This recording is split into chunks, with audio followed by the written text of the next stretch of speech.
Hi everyone, मैं doctor Swati Chandel और आज हम इस डायग्राम के माध्यम से ये समझेंगे कि जो पेट में अल्सर्स होते हैं वो कहाँ पे होते हैं और खाने का उन पे क्या फ़र्क पड़ता है और किस वजह से होते हैं, उनके कुछ कॉमन कॉजेज़। अब जैसे कि आप इस डायग्राम में देख सकते हैं, यहाँ से फूड एंटर्स।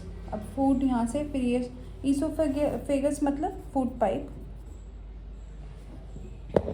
विजिबल हूँ शायद, ऐसे कर लेते हैं, फूड पाइप, और ये आया पेट, जिसमें जब फूड एंटर करता है तो बॉडी रिस्पॉन्स में एसिड बनाती है। एसिड मतलब HCl। अब जो सबसे ज़्यादा कॉमन एरिया है अल्सर का है वो ये वाला एरिया, तो इस एरिया में अल्सर हो सकता है। अल्सर एक्चुअली में होता क्या है? अल्सर है कि मान लीजिए ये एक लाइन है, इसमें इस तरीके का डिप्रेशन, या फिर यहाँ से छिल गया तो ये वाला एरिया एक्सपोज हो गया, तो ये जो प्रोटेक्टिव लाइनिंग होती है उसके हटने के बाद जो एक डेंट जैसा रह जाता है, उस एरिया को हम कहते हैं अल्सर। एक अल्सर यहाँ पे बन सकता है जिसको हम कहेंगे पेट के अल्सर, और मेडिकल भाषा में गैस्ट्रिक अल्सर। और अगर आंतों में का अल्सर है तो सबसे कॉमन एरिया है, ये पेट है, यहाँ पे this area is called as duodenum. तो इंटेस्टाइन का जो फर्स्ट पार्ट है उसको हम कहते हैं डोडेनम। तो डोडेनम अल्सर जो है उसको हम कहेंगे आंतों का अल्सर। तो वो इस एरिया में होगा, कहीं भी हो सकता है लाइनिंग में। कैसे डिफ्रेंशिएट करेंगे?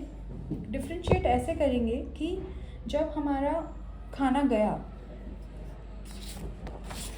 जैसे मान लीजिए खाना गया, अब खाना जब यहाँ पे गया तो यहाँ पे पेन बढ़ जाएगा। तो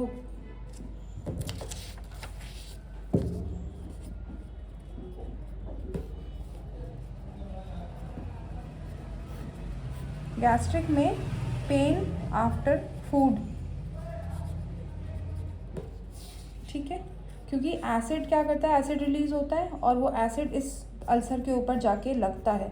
ऐसे मान लीजिए जैसे बाय चांस कभी चाकू की धार से उंगली कट जाती है और उस पर नींबू लग जाए तो किस तरीके की फीलिंग आती है। सेम वही फीलिंग हमारे नर्व एंडिंग्स को भी है स्टमक के अंदर, एंड इट कॉजेज पेन। और पर यहाँ वाला जो अल्सर है वो खाली पेट रहने से दर्द करता है, तो इसको अच्छा लगता है खाना, क्योंकि जब तक ये नीचे पहुँचता है खाना तो एसिड जो है वो नहीं ना पहुँचे और सिर्फ खाना पहुँचता रहे, तो इस अल्सर को अच्छा लगता है। तो डोडेनल अल्सर को पेन आफ्टर नो ईटिंग, मतलब खाली पेट पेन बुरा लगता है, ठीक है। अभी पेन आफ्टर फूड, तो पेशेंट को क्या होगा, पेशेंट भूखा रहना शुरू करेगा, तो उसको क्या मिलेगा, वेट लॉस। अभी आंतों के अल्सर में क्या है, पेन खाने के बाद ठीक हो रहा है तो वो क्या करेगा, खाना ज़्यादा खाएगा, वेट गेन, ठीक है। सबसे कॉमन जो दोनों में काम करता है वो है एक बैक्टीरिया, जिस बैक्टीरिया को हम कहते हैं H. पाइलोराई। H. पाइलोराई दोनों सिचुएशंस में पॉजिटिव हो सकता है, बहुत कॉमन कॉज है, चाहे वो पेट का अल्सर हो या आंतों का अल्सर हो, तो H. पाइलोराई टेस्टिंग तो करवानी ही है। अब H. पाइलोराई टेस्टिंग भी कौन सी, स्टूल एंटीजन, या फिर IgM, IgG और IgA। पर स्टूल एंटीजन अगर हम करवाते हैं और वो पॉजिटिव है तो उसकी स्पेसिफिसिटी बहुत अच्छी है और ट्रीटमेंट तुरंत हम चालू कर सकते हैं। होता किस वजह से, अगर H. पाइलोराई नहीं है तो पेट का जो अल्सर है वो जब हम पेन किलर्स खाते हैं ना, NSAIDs लाइक आइबुप्रोफेन और एटोस्पी या फिर डाइक्लोफेनाक, इस तरीके के जितने भी NSAIDs हैं उनसे हो सकता है, ठीक है। Pain killers are very bad for पेट के ulcer, so pain killers are very bad for gastric ulcer.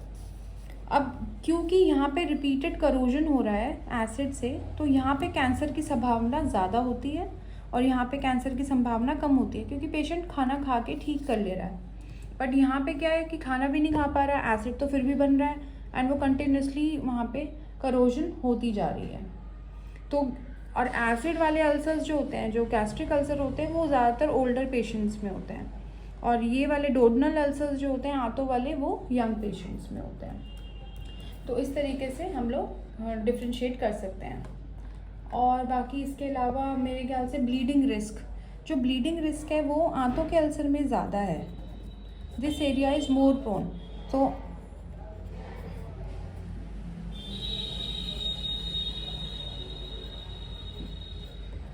सो आंतों के अल्सर में ब्लीडिंग ज़्यादा होती है पेट के मुकाबले, और वॉमिटिंग पेट के अल्सर में ज़्यादा होती है आंतों के मुकाबले। तो अगर वॉमिटिंग ज़्यादा हो रही है, ब्लीडिंग कम हो रही है, तो गैस्ट्रिक अल्सर, और अगर ब्लीडिंग है जो कि स्टूल में सैंपल में मिलेगी, तो आंतों का अल्सर थोड़ा ज़्यादा सोचना चाहिए। ठीक है। और डेफिनेटली हम अगर पेशेंट को एंटासिड्स दे रहे हैं, खाना खाने से ठीक हो रहा है, तो इसका मतलब अल्सर जो है वो आंत में है। तो सब बातों की एक बात कि एच पायलोराई टेस्टिंग करवाने हैं, स्टूल सैंपल से करवाना है, और अगर पॉजिटिव आता है तो फिर ट्रीटमेंट तुरंत चालू करना है, क्योंकि अगर कैंसर की संभावना है तो कैंसर की संभावना सबसे ज़्यादा इस एरिया में है। सो for to prevent malignancy in this area we have to go for H pylori testing, और उसकी फिर तुरंत ट्रीटमेंट प्लान शुरू हो जाता है।